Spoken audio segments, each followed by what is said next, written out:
అర్జున్, మనం ఇంకా వీళ్ళ బాడీ నుండి ఎందుకు బయటకు వెళ్ళలేదు? అవును కదా, నేను రోజుకు బాడీలో గంట ఎగ్జిట్ ఇస్తున్నా కదా, నన్ను అడుగు. సూపర్ ఎక్స్పర్ట్ అసలు. నాకేం చేయాలి అర్థం కాక బ్రెయిన్ దొబ్బేస్తుంటే నువ్వు నన్ను అడుగుతున్నావు. మాధవి, ఇప్పుడు దాకా మనం అద్దంలో చూసిన ప్రతిసారి భయపడి పారిపోయాం కదా. అవును. ఒకసారి అద్దంలో మాట్లాడి చూస్తే. నేను బాత్రూంలో సార్ మాట్లాడి చూస్తా, నువ్వు బెడ్రూమ్ ఏరియాలో సెట్ అయ్యి, ఓకేనా?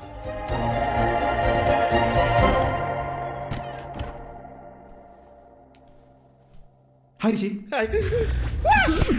అమ్మా, ఇలా పడ్డాడేంటి? బాసు, ఎందుకు బాసులో భయపడుతున్నారు? గుర్తుందా నీకు? నేను దెయ్యాన్ని. సినిమా చూడవు నువ్వు? నిన్ను మించి బాడీ మీద కంట్రోల్ దెయ్యాలకి ఎక్కువ ఉంటాయి. కంట్రోలా? భయపడదు.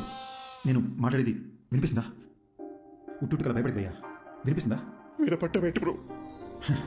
బాడీ మొత్తం వైబ్రేట్ అవుతుంది తెలుసా? నాకు బాత్రూమ్ రాకుండానే బాత్రూమ్కి వస్తున్నా, ఈ అద్దం ముందు నిలబడుతున్నా. ఇదంతా మీరే చేస్తున్నారని అర్థమవుతుంది బ్రో. మమ్మల్ని వదిలేదు బ్రో ప్లీజ్. బ్రదర్, ఉట్టుకల భయపడదు బ్రదర్. నేను సినిమాలో చూపించినట్టు వైలెన్ దెయ్యాన్ని కాదు. నేను మీలాగ ఒక మామూలు అబ్బాయినే బ్రదర్. అసలు నాకు మీ బాడీలోకి ఎలా వచ్చాననే విషయం కూడా గుర్తులేదు బాస్. అట్లీస్ట్ అది తెలిసిన బయటికి ఎలా రావాలని ఐడియా వస్తుంది. ఇప్పుడు ఎలాగో మనం మాట్లాడుకోవడం మొదలుపెట్టాం కదా, నాకు చాలా రిలీఫ్ ఉంది. మన ఇద్దరం డిస్కస్ చేసుకుని దీనికి సొల్యూషన్ కనబడదాం. ఒక 4 days క్రితం చేవెళ్ళ రోడ్లో మీరు ఏమైనా కార్లో వచ్చారా? అవును బ్రో, ఆ విలేజ్లో ఒక రిసార్ట్కి నేను నా వైఫ్ వెళ్ళాం. అక్కడ